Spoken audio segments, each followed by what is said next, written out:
Good morning. Good morning, everyone. How are we all doing today? I'm going to go put the link in all of the places. Go ahead and say hi in the chat. Tell me how you're doing today on this lovely Wednesday.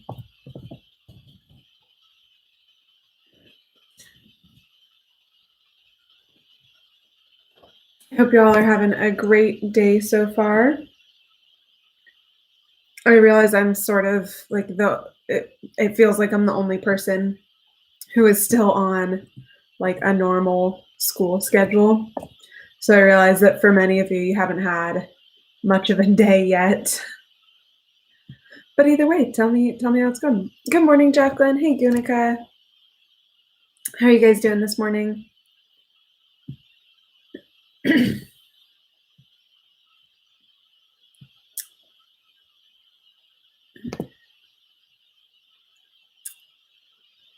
I actually did sleep in today. Just a little bit, clearly not sleeping in to other people's standards because I'm here at 8 a.m. But I slept in for me, which was nice. It's nice to get a little extra sleep every once in a while. I really haven't had much day yet, but I did get a chance to sort of just go stand outside and enjoy fresh air, which was great. It's a nice way to start the day. Good morning, Cindy. Doing great today, Jacqueline. Awesome. Good. Okay, you're doing well too. Awesome. Yeah, I'm doing well. It's nice to get outside a little bit. I finished a book that I was reading last night, which was fun. I always like getting to finish books. Sort of why I had to sleep in a little bit today. I stayed up a little bit later than I meant to. I had like 50 minutes left on my audiobook, and I kept telling myself I'm just going to listen to a little bit. And then it was like I got to the point where I only had 30-ish minutes left of the audiobook. And I decided that meant I should just finish it. So I did. So since I stayed up a little later than I had originally intended to finish that book, I slept in a little bit today. But it was good. It was a good book. I'm glad that I finished it because that means that now I can start reading something new, which is always fun.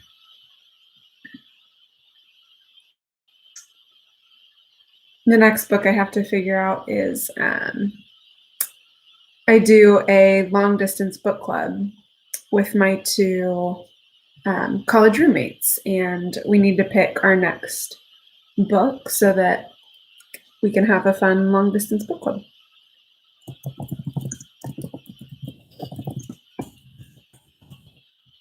All right, let's see. Okay. So how are we doing with distance learning? There are a bunch of us here. If you haven't said hi yet, come say hi so that I can greet you and know who's here. I'm curious, we're getting close to the end of the school year. We got a lot of sort of like end of semester stuff coming up. I'm wondering how we're all feeling about that, how that's all going for us. I'm always curious about, I mean, usually I know how we feel about a lot of stuff because I see you every day.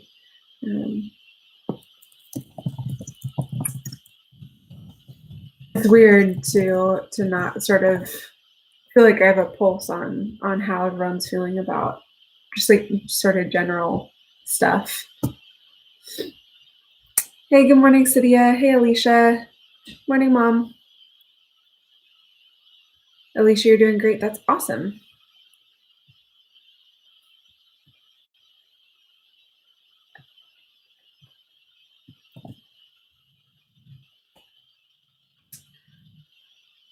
All right.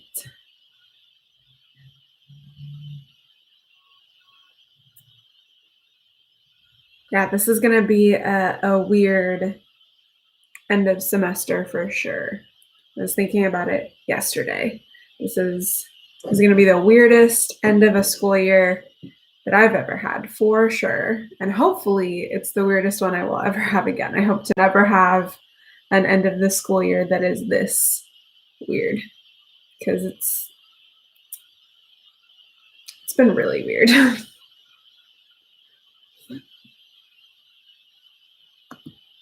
All right.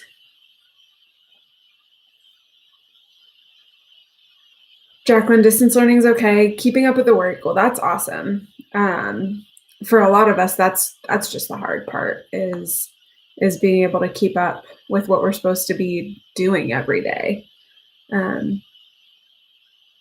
So it's awesome that you have that part down pat. Still miss in-person class. Yeah, absolutely.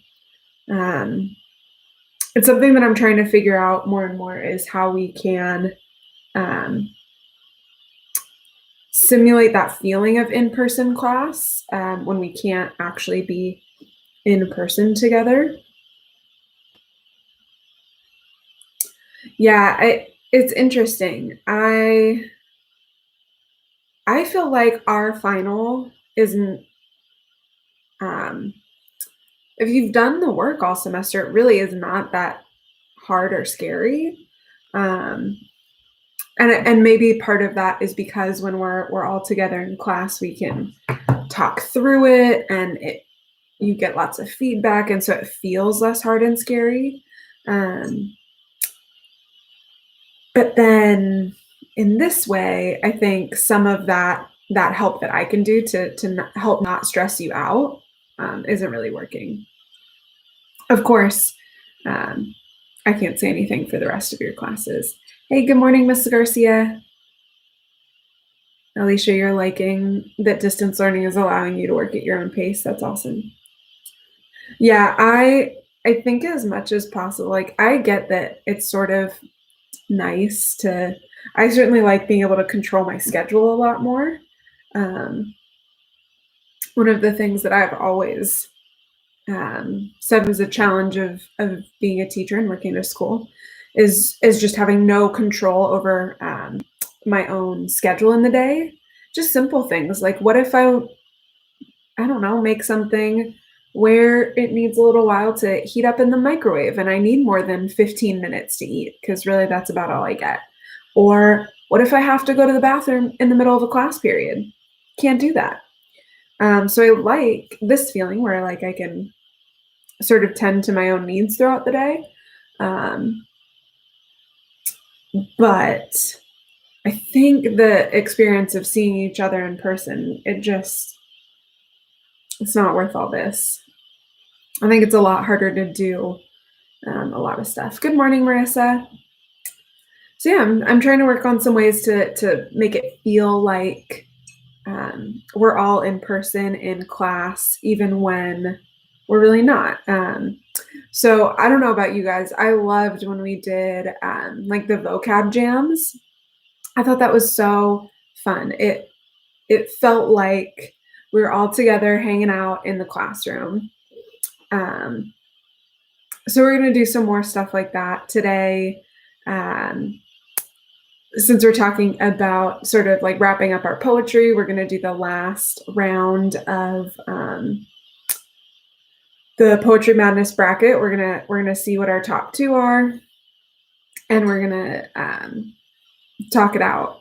So I don't know if you guys have any thoughts about fun ways that we can do that. I know some people were talking about doing the back channel.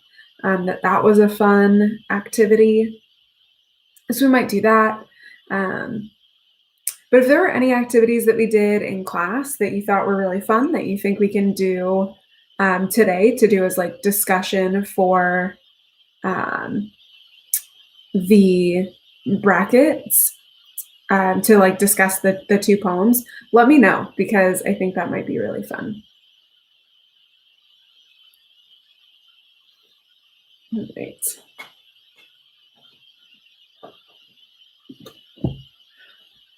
got nervous there. I was going to get to doing the poem for the day, and I thought I left my book of poetry downstairs, which would have made it hard to read a poem from the book.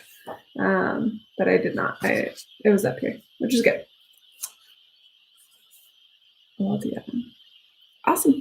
Okay, so I'm going to jump into the poem for today because it's that time.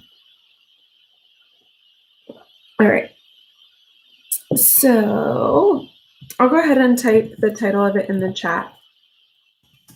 So this is 6 a.m. Thoughts by Dick Davis.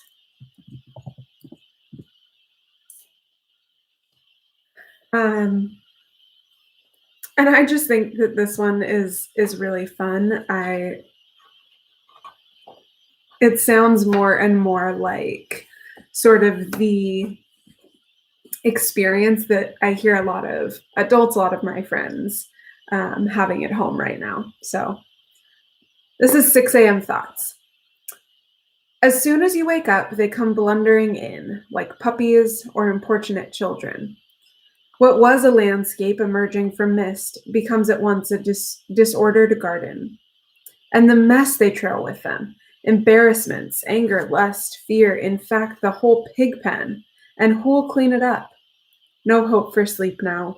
Just heave yourself out, make the tea, and give in. Ooh, I just think it's so fun.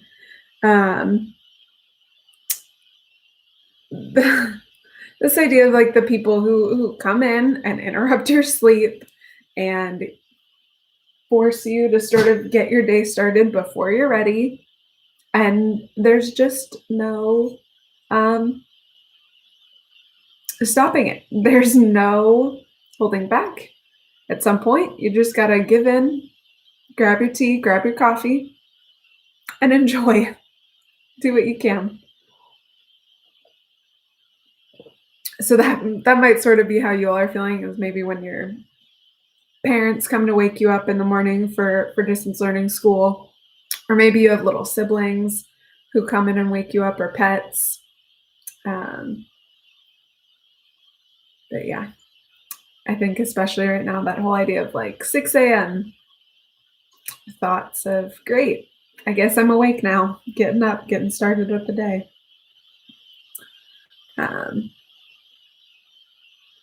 So yeah, I've actually really liked the 6 a.m. wake up. I think I mentioned it the other day. During like normal school, I'm usually up by like 5:30 to get started with my day. So the 6 a.m. is actually really nice. That's right now, that's about when the sun comes up. And it's nice to not be awake before the sun. I actually really don't like being awake before the sun rises. Oh, you have a friend who doesn't even go to sleep until 5 a.m.? Yeah, that is especially hard. But again, I think there are some of us who are feeling more able to sort of work through the schoolwork on our own, and are really enjoying working at our own pace, on our own schedule. So I've heard from students who are like getting all of their work done in like the middle of the night when the rest of us are sleeping. And I suppose that works as long as you don't need sort of like immediate help from classmates and teachers and whatever. Oh yeah, I think that experience of being woken up before we want to be awake is absolutely relatable. No matter what time we are doing it, whether it's 6 a.m. or 6 p.m., I don't know. So yeah. All right. So I'm going to go ahead and do our book talk for the day. And this is one that I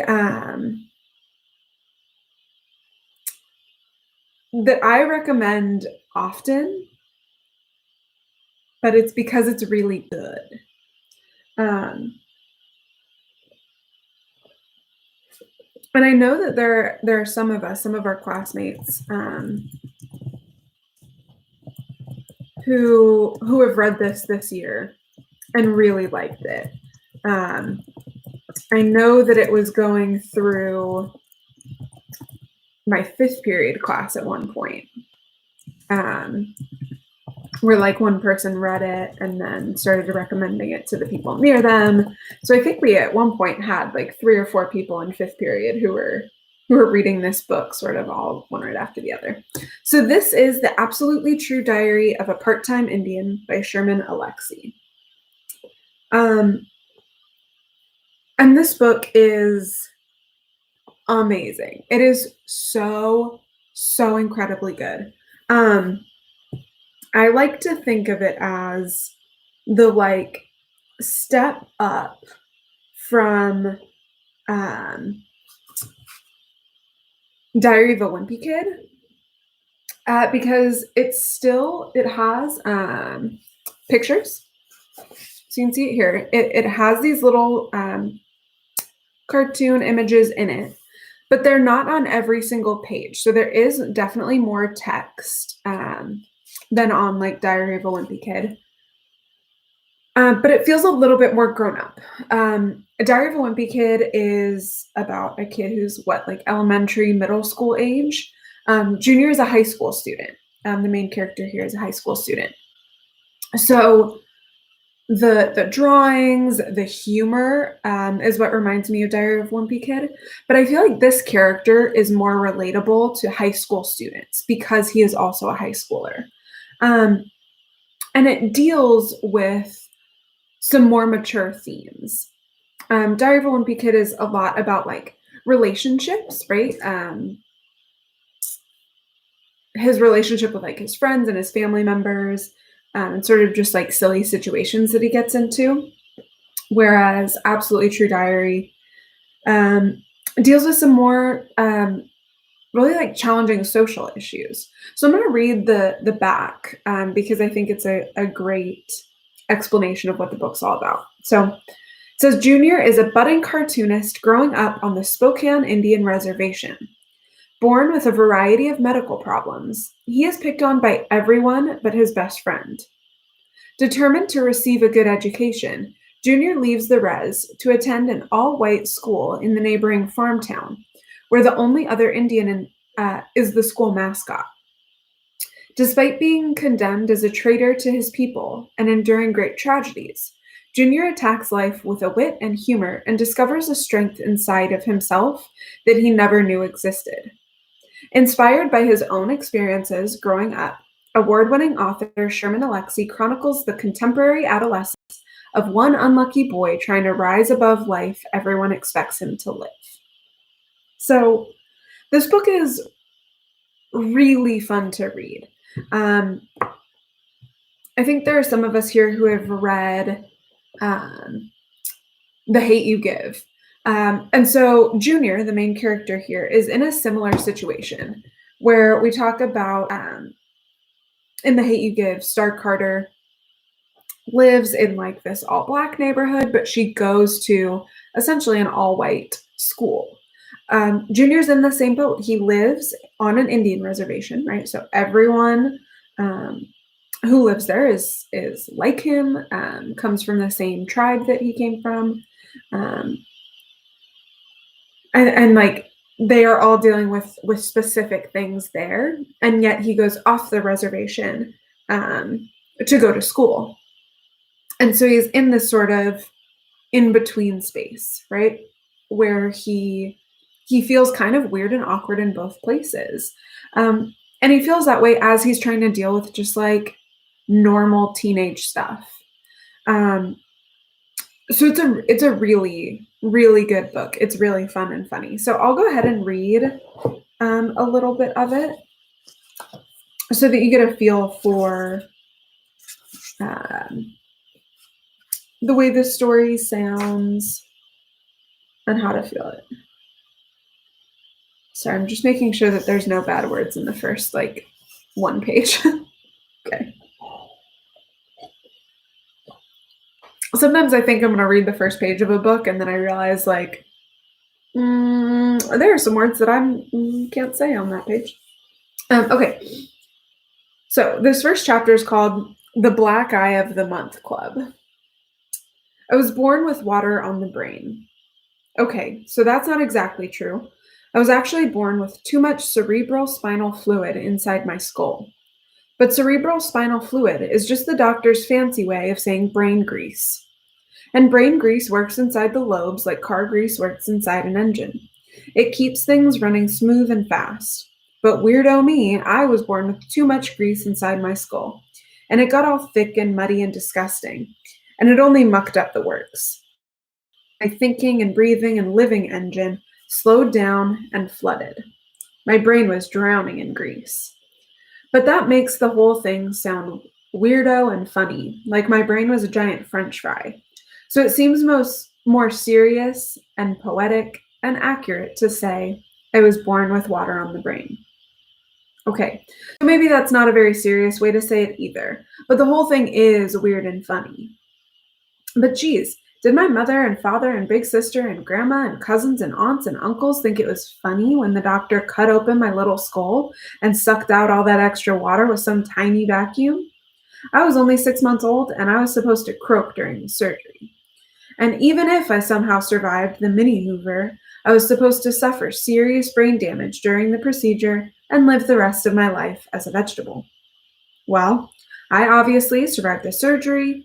I wouldn't be writing this if I didn't. But I have all sorts of physical problems that are directly the result of my brain damage.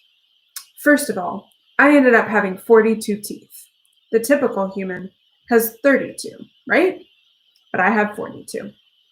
10 more than usual, 10 more than normal, 10 teeth past human. So I'll stop there. It's a really fun book, and this way of sort of um, discussing himself where he feels like a weirdo. But he also talks about like these honestly really challenging things with a sense of humor, right? He talks about the vacuum as a mini Hoover. It's a great book. So if you get a chance, it's awesome, right? And you can even see it. It was a National Book Award winner.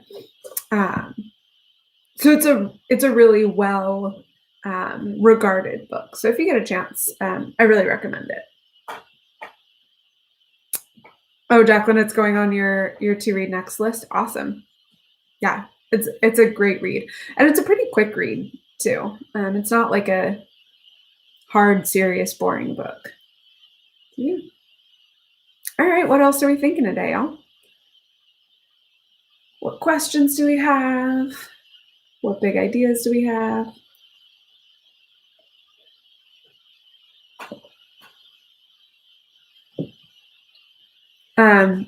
Any last ideas about what we can do um, during our class today to talk about poetry? Any fun tools we want to use or games we want to play? The one thing that I've thought about is just like having a discussion, but it's a little hard to do a discussion on Google Meet with that many people. Like even if we only have 20, right? Like you can't quite see when the next person is going to talk. It's hard to make sure that you're not talking over each other. So let me know. Let me know what you want to do soon-ish. Because then we can make sure that we have something ready.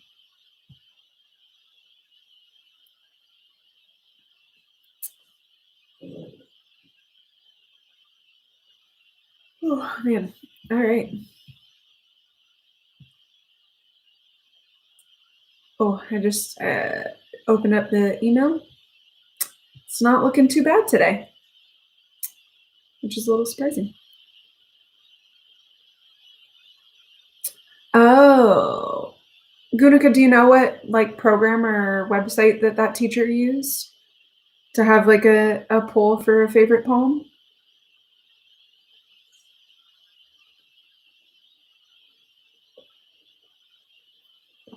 Because we could absolutely do something like that. That would be easy.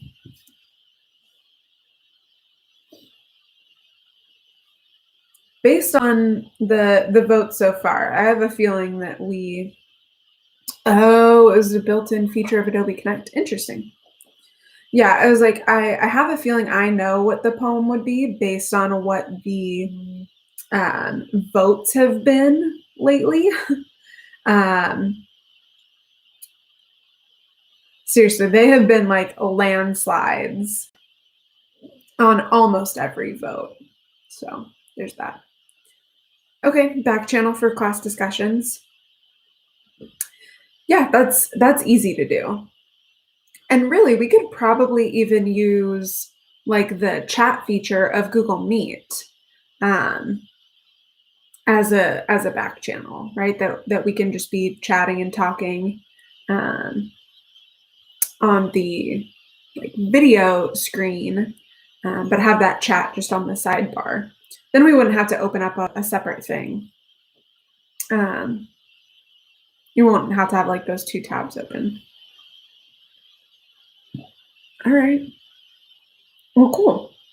I'm excited to talk about the poetry, to see what we're liking, what we're thinking. I think that's going to be really fun as we get to the end of this unit. So awesome. I think I'm going to head out for today so that everyone can get started on your day and get your classwork done for the day. If you have any questions, certainly about school stuff, let me know. I'd be happy to answer them. Email me, chat me. You know all the things. But yeah, other than that, I'm gonna head out. I hope you all have a great rest of your Wednesday. Hopefully, I will see you either in class today or here on YouTube Live again tomorrow. But other than that, always remember who you are, what you represent, and to show your Mustang pride. See y'all later.